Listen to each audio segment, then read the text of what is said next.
lebih bersifat konsolidatif dalam rangka untuk merapatkan barisan untuk merealisasikan program kampus berdampak. Ketika bicara tentang UPL, sebenarnya ini adalah miniatur dari program yang disebut dengan program kampus berdampak. Artinya UPL telah memiliki komitmen kuat dalam rangka untuk menghilirisasi produk-produk risetnya untuk bisa dimanfaatkan oleh masyarakat dan dunia usaha maupun dunia industri.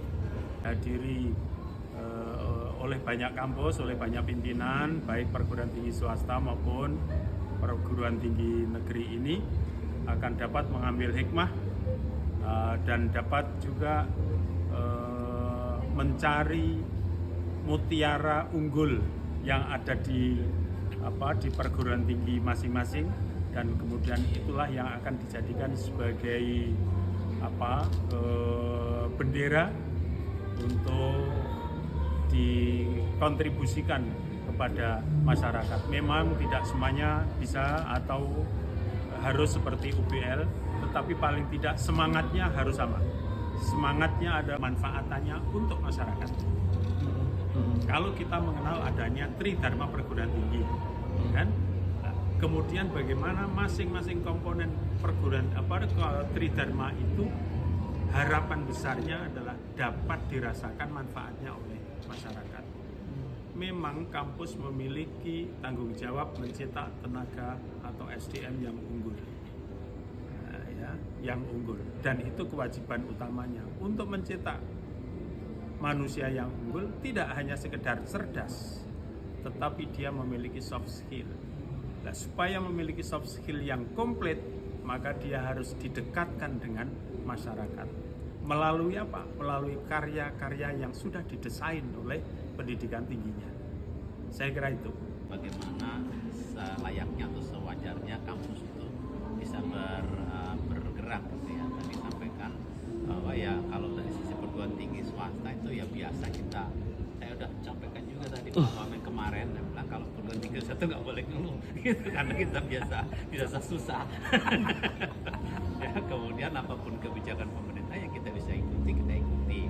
Kemudian yang kedua, saya selalu sampaikan di depan mahasiswa pada saat wisuda bahwa, dan mahasiswa baru, bahwa keberadaan kampus itu sudah sejarah ribuan tahun merubah peradaban.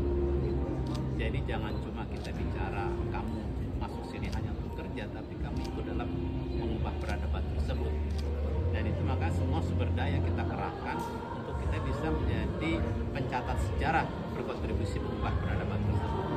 Itu kira-kira secara besarnya, tapi secara membuminya memang kita sedari awal terlalu dengan pemerintah daerah itu hands to hands ya, untuk kita bisa melakukan kontribusi pada pemerintah daerah dan masyarakat ya, semuanya termasuk ini saya juga secara pribadi sering menjadi narasumber terkait dengan bagaimana pembangunan suatu daerah itu berlangsung.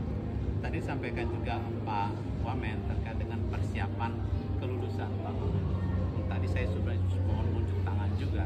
Jadi insya Allah kita kemarin beberapa minggu yang lalu saya MOU dengan Shandong University, Shandong Vocational University, dan di pemerintah Cina itu ada program namanya Banmu College. Banmu College itu semacam bridging program seperti disampaikan Pak Wamen tadi. Bagaimana setelah mahasiswa itu lulus, dia masuk kepada dunia industri. Jadi dia upscaling lagi, upgrading lagi skillnya, dan karena ini khusus untuk perusahaan-perusahaan atau industri Cina yang masuk ke Indonesia, mereka ingin itu disesuaikan dengan nilai-nilai atau cara kerja Cina kira-kira Chinese way. Budaya kerja. Nah, ini saya buka juga kemarin karena kebetulan kita ditunjuk sebagai hub-nya di Indonesia. Bagus. Ya, jadi untuk nanti bisa dikolaborasikan dengan perguruan tinggi lain juga terkait dengan bagaimana mengimplementasikan program ini sehingga anak-anak kita ini memang benar-benar siap masuk di ranah persaingan global. Oke. Terima kasih.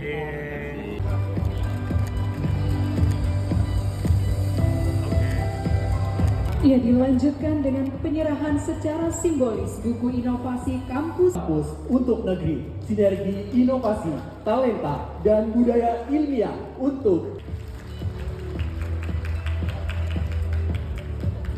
dilanjutkan. 1, 2, 3. Oke, baik, boleh dilanjutkan dengan gaya Lampung maju ya, gaya L. Ya, L dikipun L ya. L. Iya. Mohon izin untuk mundur. 1, 2, 3. Sekali lagi 1, 2, 3. Baik, cukup. Terima kasih. Baik. Bapak Ibu sekalian. Baik kepada